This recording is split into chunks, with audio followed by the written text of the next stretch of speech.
Hello， 天氣轉涼，踏入秋天，今次煲呢一個湯好適合呢一個季節飲，好清潤、潤肺、潤喉嚨。今次嘅主角咧用咗天山雪蓮，希望你都可以 comment、like、share、subscribe 訂閱我嘅頻道，支持一下，多謝。睇下今次嘅材料有紅蘿蔔、粟米、天山雪蓮、蘋果、南北杏同埋蜜棗。呢個就係天山雪蓮啦，望落去係咪好似番薯呢？其實佢好有功效㗎，佢味道非常之清甜，好似雪梨咁樣樣，可以清肝解毒、潤肺、幫助消化、防暗瘡，同埋可以降血壓、血脂、血糖，好多功效，真係非常之有益㗎。嗱，睇下佢外貌呢，望落去真係好似番薯，普通呢喺街市都會買到㗎啦。咁我哋將啲皮批乾淨啦，見到如果有紫色咧同埋啡色呢啲地方咧，都將佢批乾淨。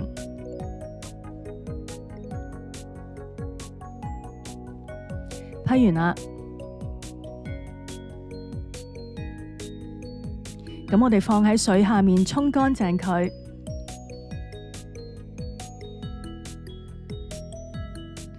咁同時間呢，將蘋果、南北杏同埋蜜棗洗乾淨，放喺清水度浸30分鐘。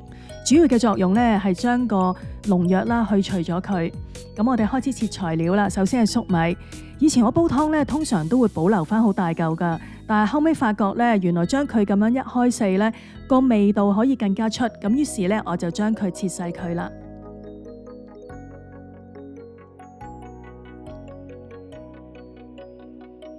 跟住到紅蘿蔔，同樣嘅將佢切細佢，但係都留意一下啦，我唔會將佢切太細嘅，因為如果太細的話呢，煲得耐咗呢，可能會成煲湯呢溶晒落去，咁就好結啦。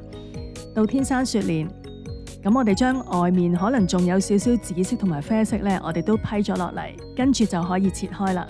切落去個感覺其實好似切雪梨咁樣樣噶。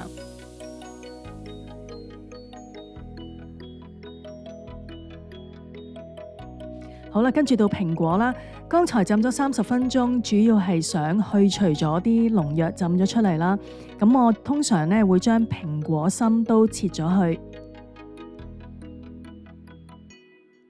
如果喜歡嘅話呢，其實呢一個湯可以加埋雪梨同埋無花果落去㗎。不過我覺得呢，飲完之後呢，覺得其實個湯已經非常之清甜啦，所以我就冇再加雪梨落去。但係如果加嘅亦都可以。咁我哋煲滾一煲水啦，同步將所有材料放晒落去。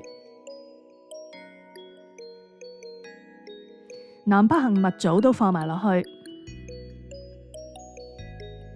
大火煲滾佢，攪勻啲材料。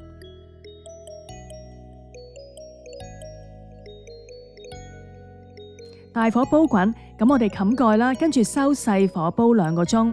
2個鐘之後睇下煲湯煲好啦，好靚啊，個顏色非常之靚，望落去都好清潤啊。我覺得望落去呢，有少少嘅感覺，好似木瓜糖水咁嘅感覺，但係好潤嘅，飲落去。咁如果你有雪梨嘅話，同無花果亦都可以加啦。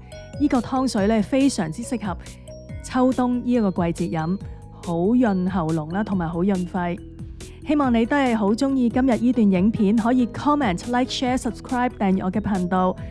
希望你都可以試下呢個湯，中意呢個湯啊！多謝你嘅收睇，下次再見，拜拜。